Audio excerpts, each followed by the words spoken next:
Chers auditrices et auditeurs, bonsoir. Vous êtes bien à l'écoute des programmes de Studio Kalangu. Merci de nous rejoindre dans notre émission Le Niger sur Kalangu. Je suis Salamot Kadri et je suis ravie de vous retrouver en ce jour de fête accompagné de Habibou Garba. Bonsoir Habibou, bonne fête à toi. Bonsoir Salamatou. Et j'en profite aussi pour souhaiter une bonne fête de Tabaski à tous les personnels et aussi à nos auditeurs des 50 radios partenaires. Issa Laoli et Moussa Hassan, nos hommes de la régie, nous vous saluons. Alors, Sali, quel est le programme d'aujourd'hui? Habib, jour spécial, émission spéciale aujourd'hui. Le menu est consacré en partie à la célébration. Dans l'entretien, le prédicateur Dr Sani Abdulmajid nous édifie sur les préceptes religieux qui traitent du sacrifice de la tabaski, de l'immolation à la distribution de la viande. Salamatou, dans la rubrique Écho des régions, nous irons à Djilaberi pour découvrir la culture du riz. Ensuite, place à la chronique Loti qui évoque ce jour les tensions autour de la tabaski avant de boucler avec la page du sport. Et pour les passionnés, aujourd'hui, nous vous parlons du football, aspect santé, bien évidemment. Installez-vous bien, ça commence. Fidèles auditeurs et auditrices de Niger sur Kalangu, je vous rappelle que notre émission, c'est aussi un rendez-vous musical. Vous allez écouter des sonorités 100% nigériennes. Habibou, avez-vous deviné le titre? Évidemment, Salamatou, c'est le papa de ça, un titre guitaré en pitiringa avec Sandomozo, une belle manière de vous souhaiter joyeuse fête de Tabaski dans la chaleur des rythmes. Studio Kalangu. Lawali, le papa de ça.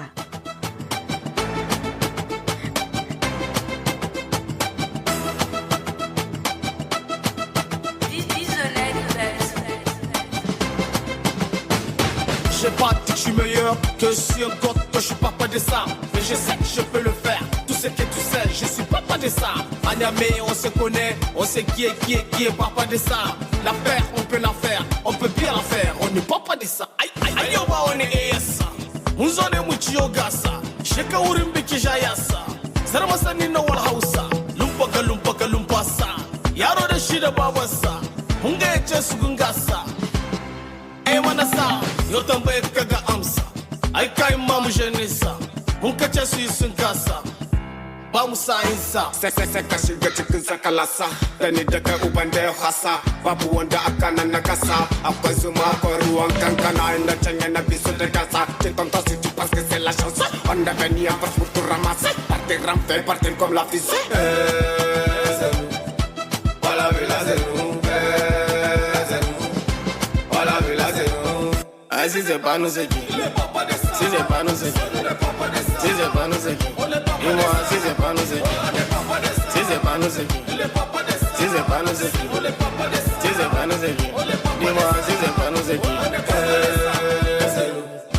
Voilà, villa, c'est nous. C'est nous. Voilà, villa, c'est nous. Oh mon petit, faut prier. Peut-être un beau jour tu vas briller. Mais sache que sur la route tu vas crier. Les gens là pour te griller. Ils nous ont traînés dans la boue. Ils ont mis beaucoup de bâtons dans nos roues. Bagadou, the fun in the body go back to you are not you, but not yes. I am not this picky, yes. Me is element, this is panosiki. One body go on a makasa. Kawa uoka chika da hasa. Zangane kakura ko pasa. Kisamo, on va border de ça.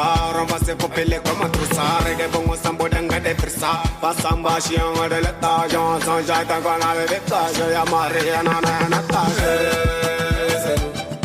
Voilà, villa, c'est nous. Si c'est pas nous, c'est qui? Si c'est pas nous, c'est qui? Si c'est pas nous, c'est qui? Et moi, si c'est pas nous, c'est qui? Oui, Salamatou, après cette note musicale, nous continuons avec la fête, mais cette fois-ci, selon la religion, le monde musulman célèbre aujourd'hui la fête de l'Eid el-Kébir, appelée aussi fête du mouton. Et oui, Habibou, dans la première partie de l'entretien, Dr Sani Abdulmajid, imam et prédicateur, nous édifie sur les préceptes religieux qui traitent du sacrifice de la tabaski. Il répond aux questions de Moustapha Mamassani, notre correspondant de Zander. comment partager la viande de Tabaski? Par rapport au partage, nous avons un verset, un hadith. Le verset, Allah subhanahu wa ta'ala a dit li'akulu minha wa yut'imul ba'is al-faqir. En ce qui concerne la viande, donc de l'immolation, li'akulu minha, pour qu'il en manger et faire manger la famille, wa yut'imul ba'is al-faqir, puis donner à nos mondes, donc aux pauvres nécessités. Le prophète sallallahu alayhi wa sallam dans un hadith a montré qu'il faut donc diviser la viande en 3 parties, 3 parts. Donc le prophète sallallahu alayhi wa sallam a dit donc mangez-en. Au début, le prophète sallallahu alayhi wa sallam avait interdit donc de conserver la viande jusqu'à durant 3 jours. À Médine, au temps où il y a la pauvreté, ce n'est pas tout le monde qui égorge, donc le prophète a interdit. Donc plus de 2 jours c'est interdit. Plus de 3 jours, pardon. Mais après, le prophète sallallahu alayhi wa sallam a dit mangez-en. Donc il faut manger, faire manger la famille. Encore, et donner cadeau. Quand on dit cadeau, tu donnes à un ami, même s'il a égorgé, même s'il est riche, c'est un cadeau. Un ami, un voisin, un collègue de travail. Et maintenant, il a dit aussi donner aux pauvres nécessités. C'est-à-dire, maintenant, celui qui est pauvre, qui n'a pas égorgé, mais si possible, prioriser la famille. Au sein de la famille, s'il y a quelqu'un qui n'a pas égorgé par pauvreté, il faut les prioriser à quelqu'un qui est hors de la famille. Mais maintenant, si toute la famille a égorgé, maintenant on peut aller au-delà. Voilà donc à ce qui concerne donc, le partage des viandes. Donc peut-on vendre par exemple la peau du mouton égorgé? Donc par rapport à la peau, ce qu'il est recommandé, c'est de donner ça à l'aumône, ou bien donner ça à une association, ou bien une ONG caritative, ou bien des maisons d'orphelinat. C'est mieux. Mais si on va vendre à une condition, on vend pour utiliser l'argent à des fins d'aumône. Donc pour donner aux nécessités, les frais pour assister une école coranique, une mosquée. Voilà. Mais vendre la peau pour empocher l'argent, c'est interdit. C'est la même chose comme il est interdit de vendre aussi la viande. Les gens sortent les moutons au dehors pour égorger. Il y a des comparaisons qui se font. Est-ce que c'est permis en islam? Allah subhanahu wa ta'ala a dit dans le Coran Lan yanala Allah luhumuha wala dima'uha walakin yanaluhu taqwa. Allah a dit ce n'est pas la viande, ni la chair, ni le sang qui atteint Allah subhanahu wa ta'ala. Ce n'est pas ça, ça c'est pour vous, vous allez manger.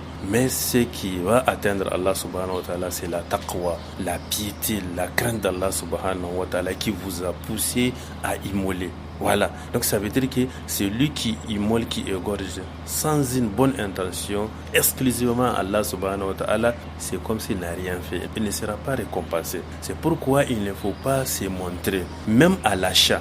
Il ne faut pas acheter donc les plus gros moutons pour se montrer, pour se faire valoir, pour concurrencer les gens du quartier. Non, si c'est ça l'intention, vraiment la personne a mangé seulement sa viande, mais il n'y a pas de récompense. Donc ça là c'est interdit. Vraiment il faut se munir d'une bonne intention, exclusivement pour Allah subhanahu wa ta'ala, pour qu'on soit récompensé par Allah. Il y a des gens qui conservent par exemple la queue du mouton ou une partie du corps du mouton pour fêter durant le mois de Ashura. Bon, ça là, vraiment, c'est des pratiques anciennes qui n'ont rien à voir avec la recommandation de l'islam. C'est déjà, c'est la tradition, ça n'a rien à voir avec l'islam. Ça n'a aucun sens juridique en islam. Maintenant, celui qui le fait, si son intention, c'est juste pour conserver, pour manger, il n'y a pas de problème. Mais s'il a une intention juridique, donc si pour lui, ça a un sens dans la jurisprudence islamique, là aussi c'est autre chose, c'est interdit. Mais si jusqu'au pour conserver, c'est pas un problème. Par rapport au couteau pour égorger le mouton, quel couteau choisir, comment égorger son mouton? Aïcha radiallahu anha, elle a démontré comment le prophète sallallahu alayhi wa sallam a égorgé. Elle a dit Daha Nabi sallallahu alayhi wa sallam, le prophète sallallahu alayhi wa sallam a égorgé 2 moutons, amlahaini aqranaini. Donc amlahaini, c'est 2 moutons de couleur blanche, mais tachetés de noir au niveau des membres et au niveau du front. Et aqranaini, qui ont des grandes cornes ou bien des longues cornes. Elle a expliqué, elle a dit shahaza shafarahu. Donc il a aiguisé son couteau. Donc celui qui ne peut pas aiguiser donc le couteau, il peut par exemple acheter donc un nouveau couteau, un couteau aiguisé vraiment pour ne pas faire souffrir le mouton ou bien la chèvre ou bien la vache qu'il va égorger. Et il ne faut pas l'aiguiser devant, donc aux yeux de ces sacrifices. Non, il faut faire ça avant. Et il y a des pratiques que certains font, ils terrassent la bête. Et maintenant, c'est à ce moment-là qu'ils vont aiguiser devant la bête qui est terrassée déjà. Donc à ce moment-là qu'ils vont. Ça c'est interdit. Le prophète sallallahu alayhi wa sallam dit quand vous allez égorger, il faut respecter, il faut être doux envers ce que vous allez égorger. Et aussi, il est interdit donc d'amener toutes les bêtes que vous allez égorger et égorger une à une devant les autres, aux yeux des autres. Donc vous allez faire sortir donc mouton par mouton par tour de rôle. À tour de rôle pour égorger. Les autres donc sont cachés. Tout juste ça là, c'est pour respecter donc les moutons qu'on va égorger. Et oui, en attendant la seconde partie Salamatou de cet entretien, on va vous laisser encore savourer une musique. Le titre c'est Bandani Salamatou, Bandani, et c'est Kolja qui a chanté ça. Et oui, c'est un artiste de Zander qui cartonne comme pas possible. Je pensais que tu ne maîtrises pas. Ah non, si Habibou. Okay. Donc, alors, il s'appelle Kolja. Allez, Lawali, fais-nous kiffer le son.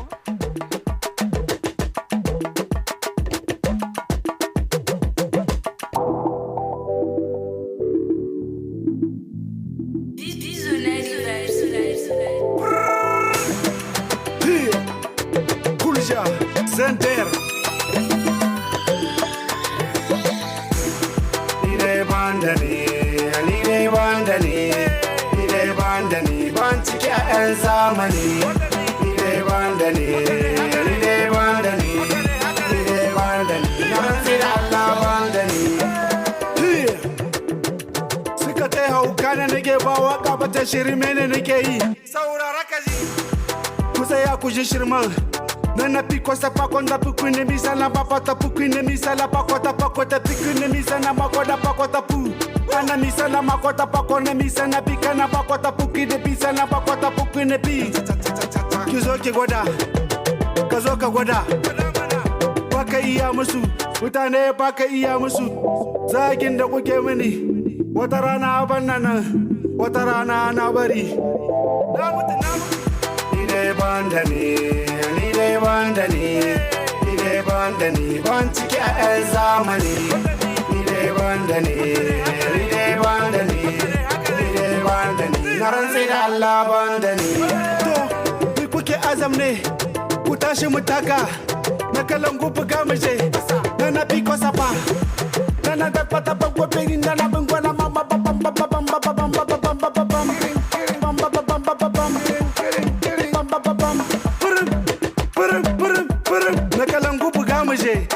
Muje duka, mu duka, kusaya haka, kurja. Nide bandani, bantike en zamani. Nide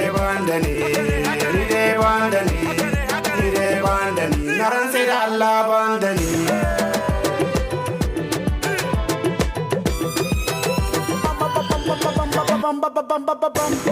Ya Isa. Et oui, le Wali Ya Issa, selon le chanteur Kolja. Après cette pause musicale maintenant, la suite dans cette dernière partie de l'entretien, Dr Sani Abdulmajid revient sur l'utilisation que certains font de l'aumône reçue, mais aussi sur la conservation de la viande de Tabaski. Il est toujours au micro de Mustafa Mamansani. Docteur, il y a certains talibés, surtout à Niamey, qui vendent la viande qu'on leur donne en aumône. Y a-t-il... Bon, ça dépend. S'ils vendent la viande, parce qu'ils ont besoin d'autres choses, peut-être la nourriture.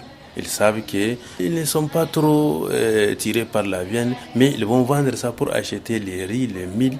C'est pas un problème. Mais si ça va engendrer des problèmes sociaux, des mafieux même parmi ces talibés, ou bien si on comprend qu'il y a des gens qui les poussent à aller chercher pour leur amener, pour vendre ça à vil prix, là c'est interdit. Mais juste si c'est pour leurs besoins, il n'y a pas de problème. S'ils veulent acheter autre chose, peut-être qu'ils pensent que ce sera plus nécessité pour eux. Il n'y a pas de problème. Mais sinon, dès qu'on constate qu'il y a un problème, Donc c'est interdit, il faut s'arrêter. Maintenant, il y a plusieurs manières de cuire la bête. Certains font les grillades là. Est-ce que la religion a fait cas à la préparation de la viande? L'islam n'a pas recommandé la manière. On peut griller, on peut utiliser la barbecue, on peut cuire, tout ce qu'on peut. L'essentiel, c'est de chercher ce qui est bon, ce qui est idéal, ce qui va rendre la viande plus adaptée donc à la consommation. C'est tout ce qui est. Mais sinon, il n'y a pas une recommandation par rapport à tel. Ça dépend de la volonté ou bien des besoins de l'être humain. Certains déversent des saletés. Vous allez voir, il y a des odeurs nauséabondes les jours qui suivent la fête de Tabaski. Y a-t-il des recommandations en islam par rapport à ce cadre bien précis de salubrité? Des hadiths nous suffisent. Le prophète sallallahu alayhi wa sallam, dans un hadith, il dit le fait de dégager la saleté ou bien quelque chose qui peut nuire à l'être humain du chemin est une aumône. Cela veut dire quoi? Si le fait de les dégager, c'est une aumône. Maintenant, qu'en est-il de celui qui va verser des saletés, des nuisances sur les chemins des êtres humains? Un autre hadith, le prophète sallallahu alayhi wa sallam a dit évitez des choses qui vont vous susciter la malédiction. Il a parlé de l'urine sur les chemins, des déchets sur les chemins, tout ce qui peut nuire à l'être humain. Quand il le voit, il va suffoquer, il va se sentir mal à l'aise. Et certains vont dire des mots de malédiction à l'encontre de celui qui déverse. Le prophète sallallahu alayhi wa sallam a dit il faut les éviter parce que ça fait partie des droits de l'homme. Et l'islam, c'est la religion de la propriété. L'islam, quand on regarde les textes de l'islam, des ablutions, des prières, tout parle de la propriété. L'islam veut la propriété physique, la propriété spatiale. Je me rappelle même, il y a un hadith, quelqu'un qui est venu dire au prophète sallallahu alayhi wa sallam, vraiment mon voisin me met mal à l'aise. Le prophète a dit, ah bon, il faut faire sortir tout tes matériels dehors. Quand les gens vont passer, ils vont dire, mais qu'est-ce qui se passe? Je dis, ah c'est mon voisin, il me déverse des eaux d'ordures, des eaux usées, des saletés. Donc aujourd'hui, vraiment, les gens ne respectent pas ces droits-là, la propriété. Regardez même nos chemins là, partout, c'est des saletés, un peu partout sur nos chemins. Il faut faire tout pour creuser et mettre tout dans les trous. Et maintenant, ici, ça arrive à ce que les gens utilisent la route, les chemins, il faut laver après l'utilisation, c'est ça. Sinon, vous serez donc réprimé par Allah subhanahu wa ta'ala. Au lieu d'avoir des récompenses, vous aurez encore en plus de ces récompenses. S'il y a même une récompense, vous aurez donc les châtiments d'Allah subhanahu wa ta'ala. Dr Sani Abdelmajid, imam et prédicateur, merci beaucoup pour cet entretien. Studio Kalangu est un média de la Fondation Hirondelle financé par la coopération suisse, la Norvège et l'Union européenne.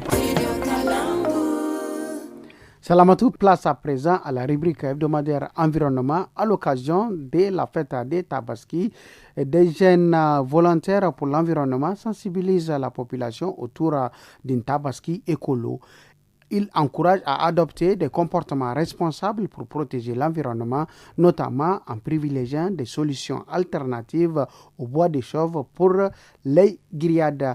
Mabrouka Habibou Yakouba, responsable de la campagne Tabaski Écolo, explique au micro de Sakina Sadou Gazibo. Nous sommes en train de sensibiliser la population, attirer l'attention de la communauté. Au lieu d'utiliser les bois pour la grillade, on préfère qu'ils optent pour les alternatives écologiques, par exemple la promotion des gaz. Parce que ça fait partie de la particularité de cette année. Nous avons eu à mettre en place un dispositif de gaz. Donc maintenant, le gaz, c'est juste un dispositif qui est là avec une bouteille de gaz de 12 kilos. Avec ce bouteille de gaz-là et le dispositif, on ne met même pas de charbon minéral ni le charbon de bois. On n'utilise pas les deux charbons. C'est juste un dispositif à faire. Donc avec ce dispositif, on allume seulement le gaz et on place les moutons. Et après, ça permet de griller les moutons, 4 à 6 moutons en un temps record. Et aussi, on a lancé un appel de dons de plants afin de pouvoir redistribuer contribuer à la population, à la communauté,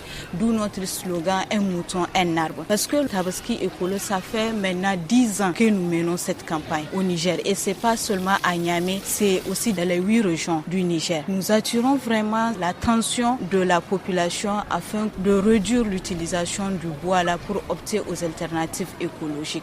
Et pendant ces 10 années, qu'est-ce qui a changé? Vraiment, nous avons remarqué un impact positif parce que nous impliquons des jeunes et aussi des enfants dans le cadre de cette campagne.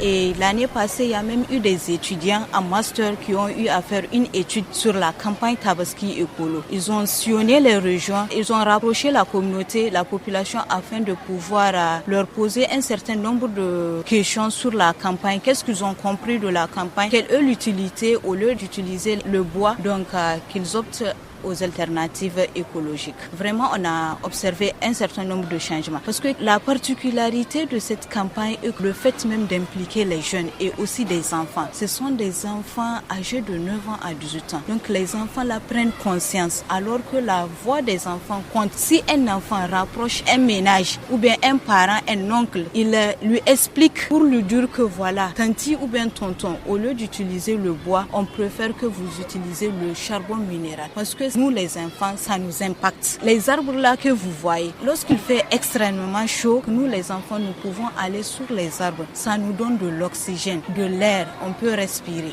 Alors, Madame Mabrouka, à travers la Tabaski Écolo, il nous revient à nous accentuer sur la gestion des déchets. Qu'est-ce que vous faites pour amener les gens à changer de comportement sur cet aspect?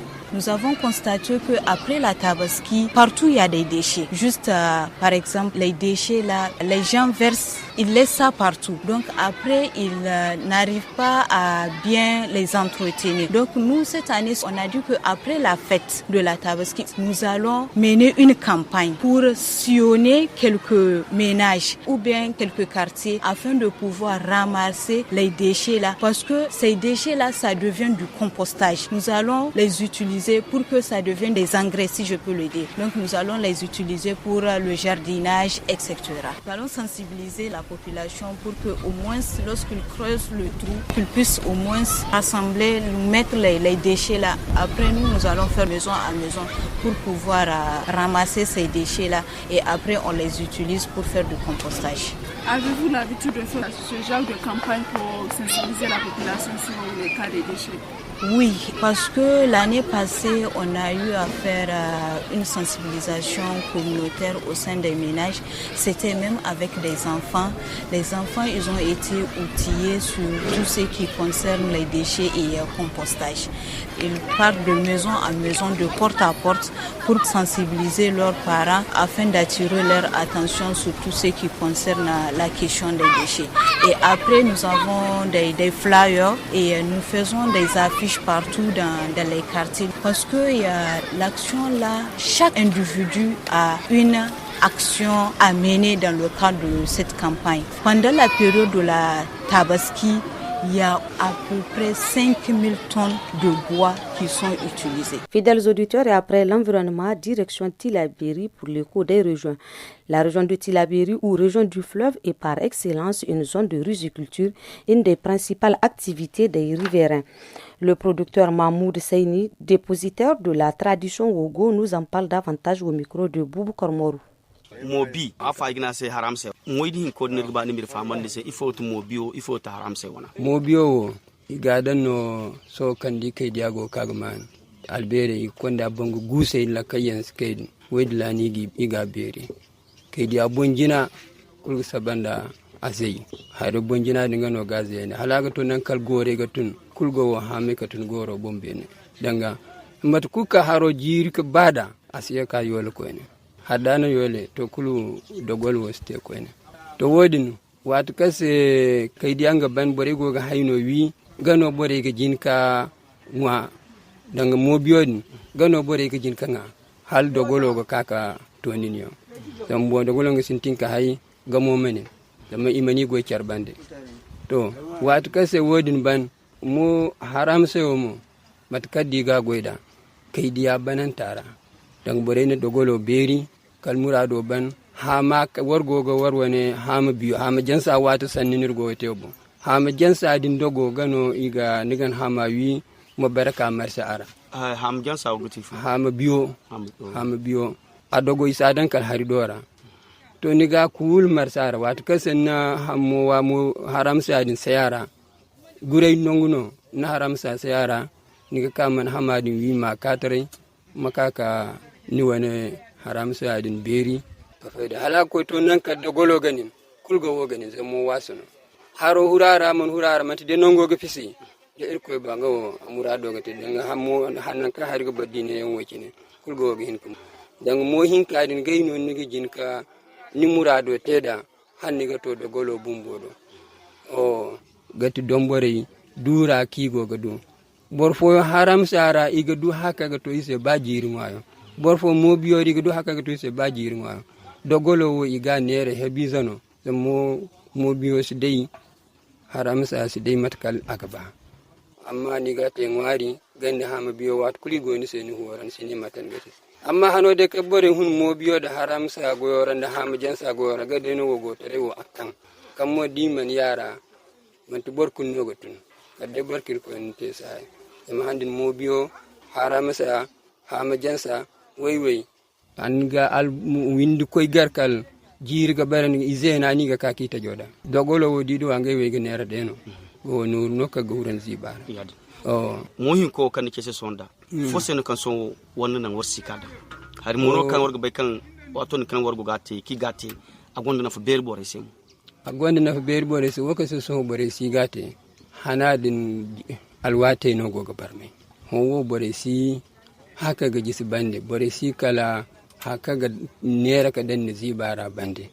nongai kayanga te haram sai gaini barki te pala nidi ya dinga ni haram su den ko ne to bangai mo hunkuna bore sigi goyi matka ga himanda ni fam dan mo wa dan bangai zabana wora asite ma dan kalamuto niyo banga maka bangu guse din daman ku raga kul hasar parktak maka ha gora ni sibe matka nigate kalato nan ka bore bine hunda bungu guse din bore sigi dan lay ko ne walde mato kay diar man pala dan mosabe ka go yadinda gande dogolo kul ko korbanda wodi se bore sigi go yadin zama ningi hin ka goy kalmato kani do bangam ka bangoy maka ka huro kanwa wato di mo banga sino haden di hasara kul hami sai no ka ko huro ko sabe kan hasaro amma bango ser kul kaniga. Oui, chers auditeurs, si vous venez de nous rejoindre, vous êtes à l'écoute de l'émission Le Niger sur Kalangu. Bonne fête à vous. Aujourd'hui, dans la partie sport de notre émission, Le Niger sur Kalangu, nous revenons sur la pratique du football et les facteurs de risques cardiovasculaires. Amateurs ou professionnels, ce sport reste l'une des activités les plus pratiquées et les plus appréciées au Niger. Mais au-delà de ses bienfaits, Habibou, le football, surtout lorsqu'il est pratiqué à haut niveau, peut aussi présenter des risques pour le cœur, notamment chez certaines personnes. Plus de détails avec Dr Idriss Hamma, cardiologue et médecin du sport, au micro de Sakina Sadou Gazibou. Et oui, pour rappel, la journée mondiale du football a été célébrée le 25 mai passé. Nous y avons mis l'accent sur la partie santé au-delà du loisir. Suivez plutôt. Le football en tant que tel, comme activité sportive, est-ce que ça constitue un outil de santé publique? Bon, je dirais pas que oui, parce que l'activité sportive en général, oui, c'est un outil de santé publique parce que ça intervient dans la prévention des maladies cardiovasculaires et des autres facteurs de risque cardiovasculaires. Mais le football en tant que tel, c'est une activité de haute intensité, surtout le football professionnel. Donc ça va au-delà de cette prévention ou de cette activité de santé publique. Pour que ce sport-là soit de santé publique, il faut que ça soit un sport qui ne soit pas de très haute intensité. C'est-à-dire qu'il ne faut pas que ça dépasse un certain délai d'exercice de ces efforts. Donc une activité qui rentre dans le cadre des activités de la prévention ou bien d'activités de santé publique, ce sont des activités sportives modérées d'au moins 30 à 45 minutes par jour et de façon continue si c'est possible ou moins 3 fois par semaine. Mais quand une activité va au-delà de 6 heures ou bien de 10 heures par semaine. Ça dépasse le cadre de la prévention. Ça rentre encore dans d'autres paramètres qu'il faut peut-être préciser. Alors, quels sont les principaux facteurs de risque cardiaque chez le football? Le football, en tant qu'activité sportive professionnelle, chez les footballeurs, ils sont exposés, et les footballeurs professionnels à des multiples complications cardiovasculaires, parce que cette activité intense va remodeler le muscle cardiaque, donc qui sera alors les lits de troubles du rythme et d'autres cardiopathies obstructives qui peuvent survenir et qui peuvent, au cours de l'exercice de cette activité sportive de football, entraîner des complications telles que les arrêts cardiaques qui sont le plus couramment rencontrés de nos jours chez les sportifs de haut niveau. Donc vraiment, ce sont les modifications de la structure du cœur qui va faire exposer ces sportifs-là aux troubles du rythme et qui sont à l'origine de ces arrêts cardiaques. C'est ça le vrai problème des sportifs de haut niveau, en particulier des footballeurs. Et comment les dépister à temps? On peut les dépister, ces maladies, parce qu'il faut faire un bilan de base avant la reprise des compétitions, et cette reprise, ça doit être annuelle, ou quand il y a une symptomatologie en rapport avec le cœur. Par exemple, un footballeur qui ne se sent pas ou qui se sent un peu fatigué ou qui fait des palpitations, il faut aller revoir un peu le bilan pour pouvoir détecter le plus précocement possible les modifications structurelles là, et puis voir s'il n'y a pas de troubles du rythme, parce que les troubles de la conduction aussi les troubles de la conduction, ce sont des troubles qui peuvent être physiologiques chez les sportifs de haut niveau, mais on peut aussi également des troubles conductifs qui peuvent être dommageables pour les sportifs. Donc il faut faire un bilan de base, un bilan cardiovasculaire complet avant toute reprise de saison ou bien de l'activité sportive. Et ce bilan-là, il est valable également pour les footballeurs des quartiers, c'est valable même pour ceux qui veulent faire même un sport de santé. À partir d'un certain âge, il faut toujours faire un bilan pré-sportif, et c'est ce qu'on appelle le bilan pré-compétition pour éliminer toute anomalie au niveau cardiaque afin de minimiser les complications qui peuvent survenir. Le loti de ce jour est consacré à la fête de Tabaski. En cette période, le mouton occupe une place importante, mais il peut aussi provoquer des tensions dans certains foyers. Salamatou, c'est le piège dans lequel tombent certaines familles. Pourtant, la religion est claire. Le sacrifice n'est pas une obligation pour les personnes aux moyens limités. C'est le sujet de conversation ce soir entre Awa Ousmane et toi-même, Salamatou Kadri. On écoute. Salam, maman. Maman, vous voyez, non? Ma race ne me considère plus. La semaine prochaine, c'est la fête et jusqu'à présent, il n'a pas encore acheté mon mouton. Quand je vous dis que je voulais le quitter, vous m'empêchez. Vous voyez, non? Combien il se moque de moi. Hein? À pareil moment, tout père de famille a son bélier attaché. Wa alaykoum salam d'abord. Mon Dieu. Hey Mariama, tu as fini? Wallahi, toi là, on dirait que tu viens d'une autre planète. Qu'est-ce qui se passe dans ta tête? Quand tu es arrivé ici, est-ce que tu as vu mouton? Ton père même n'a pas encore de mouton, ma chérie. Mais pourtant, je suis là. Maman, nos situations ne sont pas à comparer. Papa, lui, n'a pas de quoi en acheter. Mais tu connais quand même Marès. Ce n'est pas l'argent qui lui manque. Kawede, il fait exprès pour donner l'occasion à mes copines de se moquer de moi. Chaque année, il achète 3 à 4 moutons pour le sacrifice. Et c'est cette année qu'il va me dire oui, qu'il n'a pas d'argent. Il prétend qu'il n'a plus de locataires dans ces villas. Oui, les maisons de location sont vides, donc pas d'entrée d'argent. S'il te plaît, ma chérie. Mais c'est vrai. Est-ce qu'il a une raison de te mentir? Tu as oublié toutes les dépenses qu'il faisait pour toi. À chaque fête, tu achètes, tu redécores toute la maison. Que ça soit Ramadan ou Tabaski. Tu as l'esprit court, ma chérie. Tu as dû certainement oublier quoi? Maman, toi aussi. Je me souviens de tout ça. Mais imagine que mes amis arrivent chez moi pour les rencontres habituelles de la fête et se rendent compte que nous n'avons rien fait. Je serai le sujet de conversation pendant les 10 prochaines années. Et alors? Tu ne seras pas la première ni la dernière à ne pas avoir immolé de bêtes pour la Tabaski. Ce n'est pas une obligation, ma chérie. Si tu n'as pas la capacité financière, l'islam exonère totalement les personnes dans les besoins. Et donc, ma chérie, c'est ton cas. Mais maman, comprends-moi. C'est pour éviter que mes amis se rendent compte de notre situation que je préfère venir à la maison. Et plus tard, après la fête, je vais retourner chez mon mari. Comme ça, je leur dirai que tu étais malade. C'est pour cela que je suis à la maison. Quoi? Tu veux me tuer avant mon heure? Mon Dieu, comment peux-tu imaginer un mensonge pareil? Et puis, tu ne stresses même pour rien. Peut-être que Dieu lui ouvrira d'autres opportunités d'ici la fête. Il peut t'amener ton fameux bélier la veille. D'ailleurs, même le jour J et 3 jours après, il est tout à fait permis de sacrifier le mouton. Ah bah maman, mes amis. Kai, ferme-moi ta bouche là. Tes amis. Je n'ai marre d'entendre ces propos. Et puis quoi?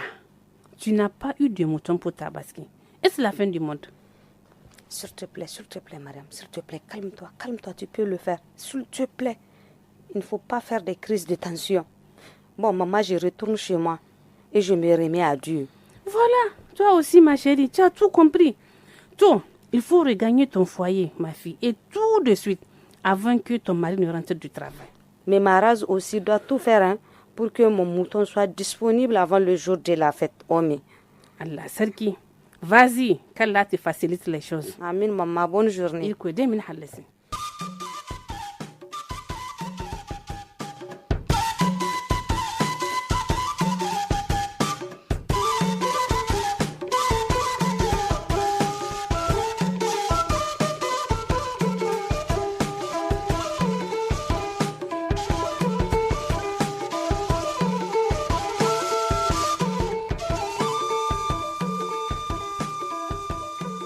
Chers auditeurs, nous arrivons au terme de cette édition de votre émission Le Niger sur Kalangu. Au micro, c'était Habibou Garba et moi-même Salamot Kadiri.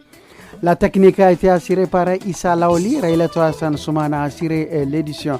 Salamatou, avant de se quitter, on va écouter l'orchestre Orco 5 et le titre c'est Mongo. Et oui, Habibou, on profite aussi pour souhaiter bonne fête. Borakul Wakayesi, Barka de Salah, Happy Laid El Kabir. Igo ikulu kambore kateo mamare ibego maga imango go waranza mango koyo waranza maraganta wedu deno ay maiga makarni mola ay pawa makarni mola ay sulay makarni mola ay tondi madalli magasai faliganda imango go waranza mango koyo waranza maraganta wedu deino ibibono aidu latro managana fun latro makana fun ay kwanda alaborado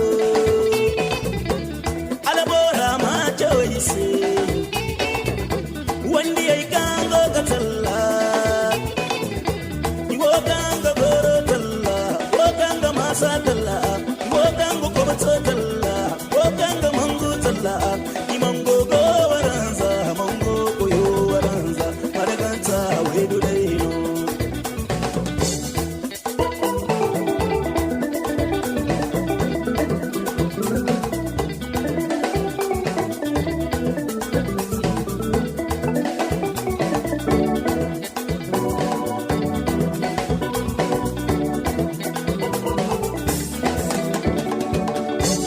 وسيذ ويدا تليان ورمي دلوب وليرا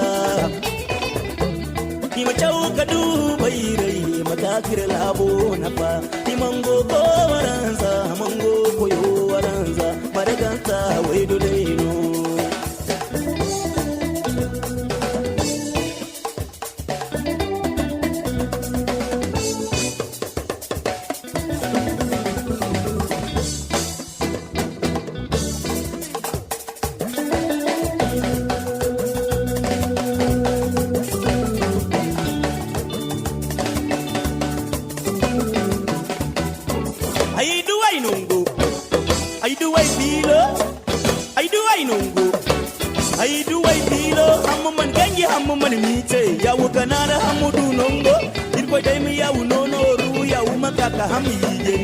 Zakaraji wandi yayi mana banna gawe bare wandi yayi mana ban yansala wandi yayi mana banna lazare wandi yayi mana ban hukwaci wandi yayi mana bannu ko marshe wandi yayi mana ban liberate wandi yayi mana banna gangala bare wandi yayi mana ban tallaki wandi yayi mana ban kasu wanda re wandi yayi mana ban are boru wandi yayi mana banna bangu bana wandi yayi mana ban wandi ya makomaki yayi mana ban wandi ya bana bani yai mana ban wandi kira jo sai mana ban burmadu de wandi yai gande ai duwai nungu ai duwai bilo ai duwai nungu ai duwai bilai ga bai masa bai ga bai mu koi gore ga bai mai kurba bana tai ga bai mai lafa yi zabana ham ai batun guzurgu de garaga makargi ne makarbanda ai bogande no ga digande baligi gande no go borsere jiro kin wandi ya sere ga wai kwa